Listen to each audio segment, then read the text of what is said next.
दोस्तों, पाकिस्तान और न्यूजीलैंड के बीच सुपर 8 का यह मुकाबला किसी थ्रिलर फिल्म से कम नहीं रहा। कोलंबो के ऐतिहासिक आर प्रेमदासा स्टेडियम में खेला गया यह मैच T20 वर्ल्ड कप 2026 का अब तक का सबसे जज्बाती मुकाबला साबित हुआ। इस मैच में कुदरत ने भी अपनी मौजूदगी दर्ज कराई और बारिश ने काफी देर तक खेल को रोके रखा, लेकिन इसके बावजूद दोनों टीमों ने जो खेल दिखाया उसने फैंस का पैसा वसूल कर दिया। यह मुकाबला बारिश के चलते 10-10 ओवर का कर दिया गया। पाकिस्तान ने पहले बल्लेबाजी करते हुए रनों का अंबार लगा दिया और फिर अपनी जादुई गेंदबाजी से कीवी टीम के जबड़े से जीत छीन ली। जी हां, इस वीडियो में हम आपको इस हाई वोल्टेज मैच का पूरा रोमांच और पल पल की हाइलाइट्स बताएंगे, तो वीडियो को अंत तक जरूर देखें। और अगर आप भी पाकिस्तान क्रिकेट के फैन हैं तो वीडियो को एक लाइक जरूर करें। आज का लाइक टारगेट है 2000 लाइक। दोस्तों, आईसीसी टी20 वर्ल्ड कप 2026 के 41वें मैच में पाकिस्तान और न्यूजीलैंड की टीमें आमने सामने थीं।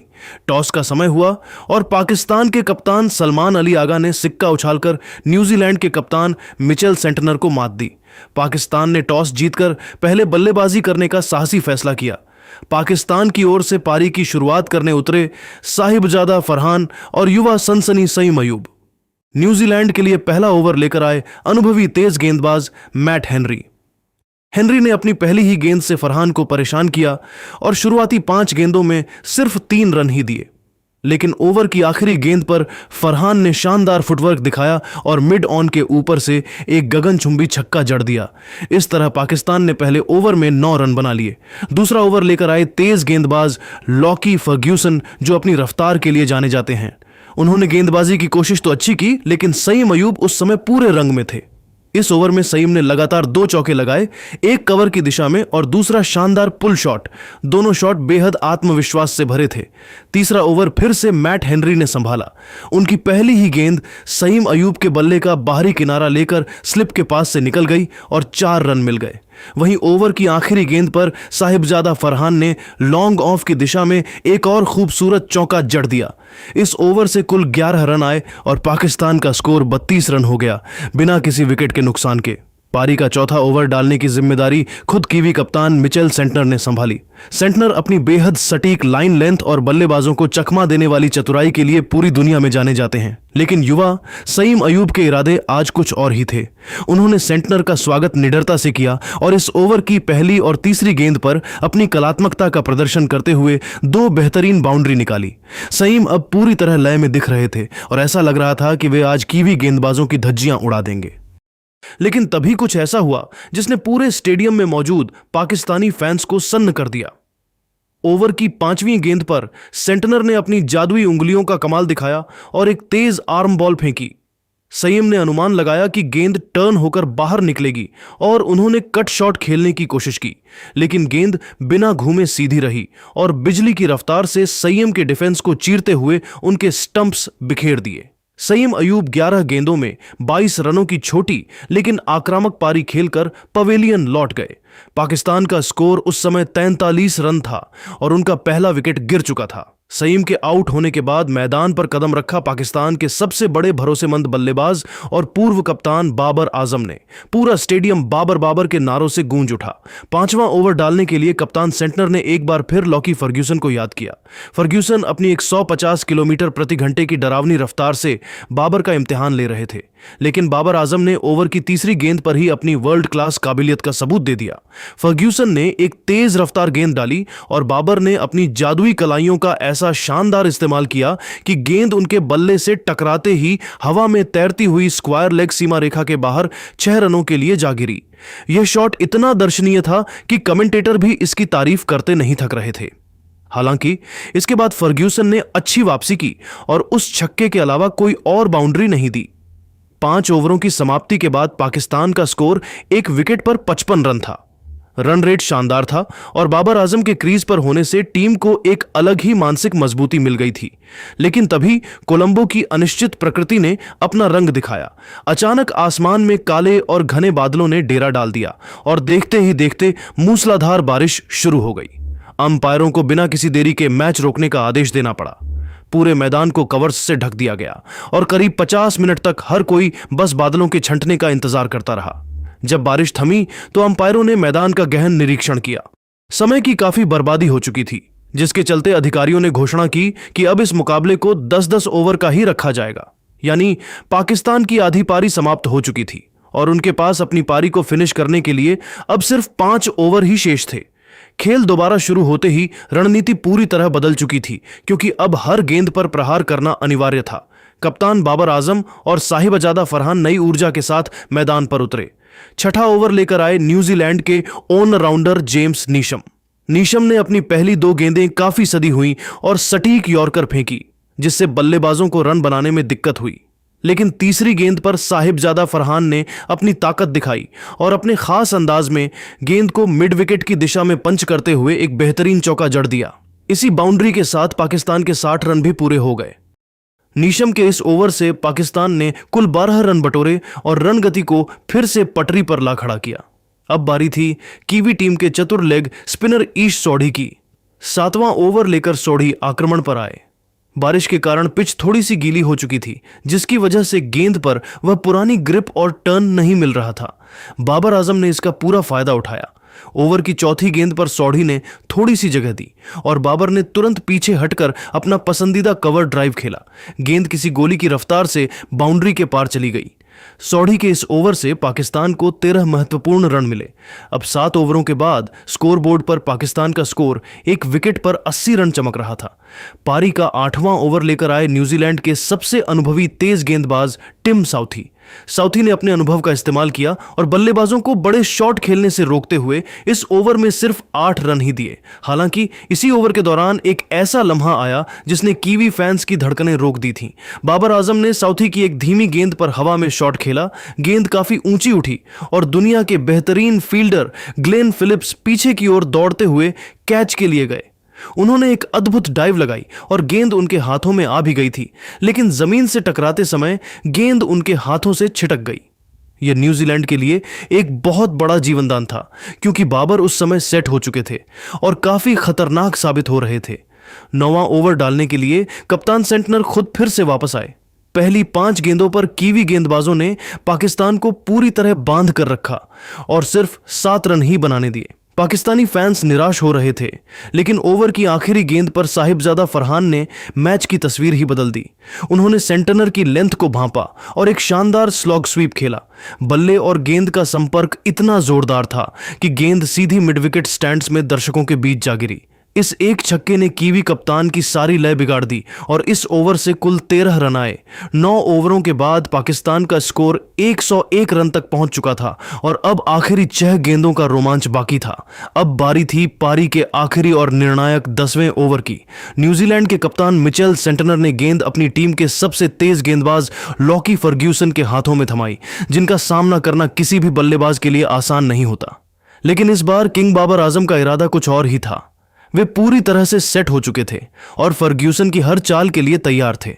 ओवर की पहली ही गेंद पर बाबर ने अपनी अद्भुत तकनीक का प्रदर्शन किया और फर्ग्यूसन की 148 किलोमीटर प्रति घंटा की रफ्तार वाली गेंद को बैकफुट पर जाकर पॉइंट के ऊपर से हवा में उछाल दिया। गेंद सीधी बाउंड्री पार 4 रनों के लिए चली गई। अगली गेंद पर फर्ग्यूसन ने लाइन बदलने की कोशिश की, लेकिन बाबर ने आगे बढ़कर बेहतरीन टाइमिंग के साथ एक दर्शनीय कवर ड्राइव लगाया और गेंद एक बार फिर सीमा रेखा के बाहर 4 रनों के लिए चली गई। फिर आई ओवर की तीसरी गेंद और उस पर बाबर आजम ने जो शॉट खेला वह किसी क्रिकेटिंग मास्टरक्लास से कम नहीं था। फर्ग्यूसन ने चतुराई दिखाते हुए एक स्लोअर धीमी गेंद फेंकी थी, लेकिन बाबर ने इसे पहले ही PRH लिया।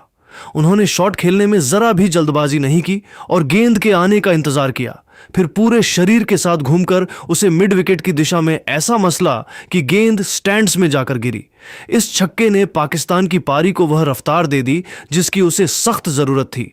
चौथी गेंद पर एक सिंगल आया और अब स्ट्राइक पर थे साहिबजादा फरहान। 5वीं गेंद पर फरहान ने अपना बल्ला पूरी ताकत से घुमाया और गेंद लॉन्ग ऑफ के पार एक गगनचुंबी छक्के के लिए चली गई। आखिरी गेंद पर फरहान ने एक और कड़क चौका जड़कर पाकिस्तान की पारी का बेहद शानदार अंत किया। पाकिस्तान ने निर्धारित 10 ओवरों में केवल 1 विकेट खोकर 128 रनों का पहाड़ जैसा स्कोर खड़ा किया, साहिबजादा फरहान 31 गेंदों में 58 रनों की आतिशी पारी खेलकर नाबाद रहे, जबकि बाबर आजम ने मात्र 18 गेंदों में 38 रनों का बहुमूल्य योगदान दिया। बारिश के कारण बर्बाद हुए समय और बदले हुए समीकरणों के बाद DLS मेथड का इस्तेमाल किया गया, जिसके हिसाब से न्यूजीलैंड को 10 ओवर में 135 रनों का बेहद कठिन और विशाल लक्ष्य मिला। यानी अब कीवी टीम को हर ओवर में 13.5 के खतरनाक रन रेट से रन बनाने की जरूरत थी। न्यूजीलैंड की ओर से टिम सीफर्ट और फिन एलन की विस्फोटक जोड़ी मैदान में उतरी। पूरे स्टेडियम को उम्मीद थी कि पहला ओवर शाहीन शाह अफरीदी डालेंगे, लेकिन कप्तान सलमान आगा ने सबको चौंकाते हुए गेंद सलमान मिर्जा के हाथों में थमाई। यह एक बहुत बड़ा जुआ था, लेकिन सलमान मिर्जा ने अपनी पहली ही गेंद पर फिन एलन को अपनी गति से पूरी तरह चकमा दे दिया। एलन ने पहली ही गेंद पर बड़ा शॉट खेलने की कोशिश की, लेकिन गेंद बल्ले का ऊपरी किनारा लेकर हवा में काफी ऊंची उठ गई। शॉट मिड विकेट पर खड़े उस्मान खान ने कोई गलती नहीं की और एक शानदार कैच पकड़कर फिन एलन को 0 के स्कोर पर ही पवेलियन भेज दिया। पाकिस्तान ने पहली ही गेंद पर मैच में अपनी पकड़ मजबूत कर ली थी। दूसरे ओवर में आक्रमण पर आए रफ्तार के सौदागर नसीम शाह। उनके सामने थे न्यूजीलैंड के उभरते सितारे रचिन रविंद्र। नसीम की पहली ही गेंद पर रचिन ने अपनी क्लास दिखाई और एक जोरदार पुल शॉट खेलते हुए गेंद को डीप स्क्वायर लेग की दिशा में 4 रनों के लिए भेज दिया। अगली गेंद पर रचिन ने फिर वही आक्रामकता दोहराई और मिड विकेट की ओर एक और शानदार चौका निकाला। ऐसा लग रहा था कि नसीम दबाव में आ गए हैं, लेकिन इस युवा गेंदबाज ने जबरदस्त वापसी की। ओवर की 5वीं गेंद पर नसीम ने एक तेज इन स्विंगर डाली, जिसे रचिन रविंद्र बिल्कुल समझ नहीं पाए और गेंद सीधे उनके स्टंप्स को ले उड़ी। न्यूजीलैंड ने महज 15 रन पर अपने 2 बेशकीमती विकेट खो दिए थे। तीसरा ओवर लेकर एक बार फिर सलमान मिर्जा आए। टिम सीफर्ट ने इस ओवर में अपनी आक्रामकता दिखाई और 2 शानदार चौके जड़कर टीम के स्कोर को 28 रन तक पहुंचाया, लेकिन चौथे ओवर में कप्तान ने शादाब खान को गेंद सौंपी। शादाब ने अपनी जादुई फिरकी और स्लोअर गेंदों से कीवी बल्लेबाजों को हाथ खोलने का मौका ही नहीं दिया। इसी ओवर की चौथी गेंद पर सीफर्ट ने दबाव हटाने के लिए रिवर्स स्वीप खेलने का जोखिम उठाया, लेकिन गेंद की लाइन मिस कर गए और गेंद सीधी उनके पैड पर जा लगी। अंपायर ने बिना किसी हिचकिचाहट के उंगली उठा दी और न्यूजीलैंड को तीसरा बड़ा झटका लगा। 4 ओवर की समाप्ति पर स्कोर 35 रन पर 3 विकेट था। मैदान पर अब ग्लेन फिलिप्स और मार्क चैपमैन की अनुभवी जोड़ी मौजूद थी। 5वां ओवर लेकर आए अनुभवी मोहम्मद नवाज ने अपनी सटीक लाइन लेंथ से कीवी बल्लेबाजों को 1-1 रन के लिए तरसा दिया और इस ओवर में सिर्फ 6 रन दिए। 5 ओवर के बाद न्यूजीलैंड का स्कोर 41 रन पर 3 विकेट था। अब कीवी टीम को जीत के लिए आखिरी 30 गेंदों में 94 रन चाहिए थे, जो नामुमकिन जैसा लक्ष्य नजर आ रहा था। 6ठा ओवर लेकर आए उस्मान तारिक। आते ही पहली गेंद पर ग्लेन फिलिप्स ने अपनी ताकत का प्रदर्शन किया और लॉन्ग ऑन की दिशा में एक जोरदार छक्का जड़ दिया। अगली गेंद पर उन्होंने फिर से एक चौका निकाला।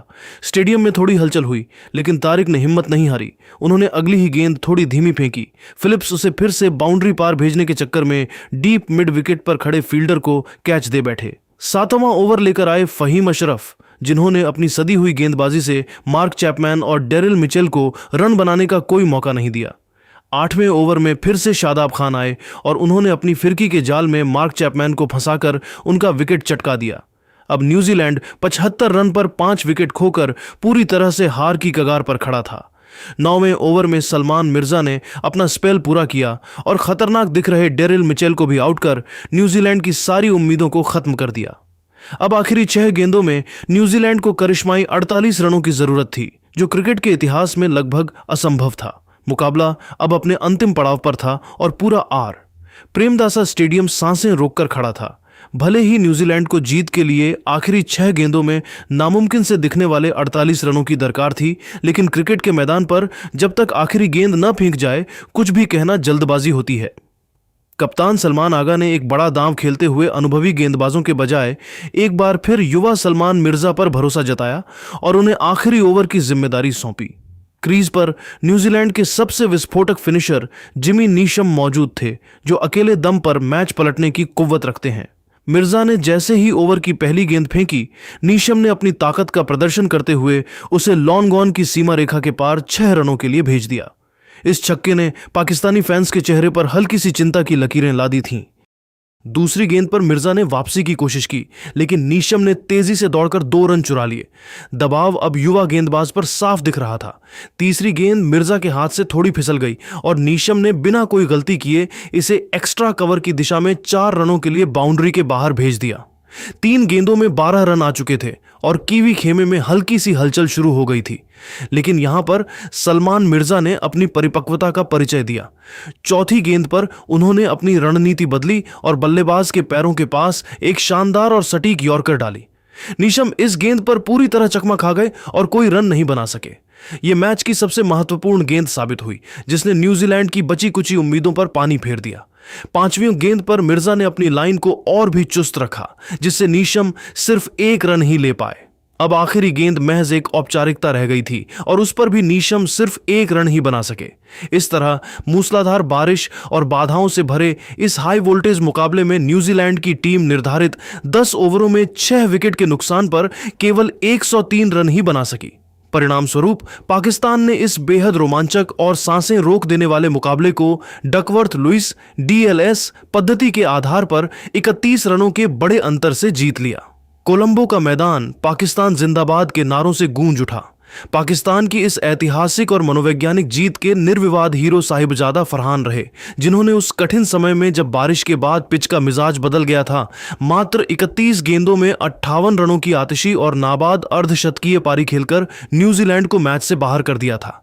साथ ही पाकिस्तानी गेंदबाजों, खासकर नसीम शाह और सलमान मिर्जा की तारीफ करनी होगी, जिन्होंने पावर प्ले में ही कीवी टीम को बैकफुट पर धकेल दिया था। दोस्तों, पाकिस्तान की इस प्रचंड जीत ने यह साबित कर दिया है कि जब यह टीम अपनी लय में होती है तो दुनिया की कोई भी ताकत इसे नहीं रोक सकती। बारिश के खलल और ओवरों की कटौती के बावजूद पाकिस्तान ने जिस मानसिक मजबूती का परिचय दिया वह काबिले तारीफ है। लेकिन अब बड़ा सवाल यह है कि इस जीत का श्रेय आप किसे देना चाहेंगे?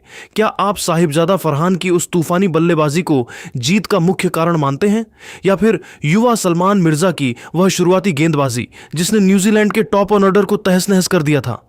आपकी नजर में इस मैच का असली एक्स फैक्टर कौन था?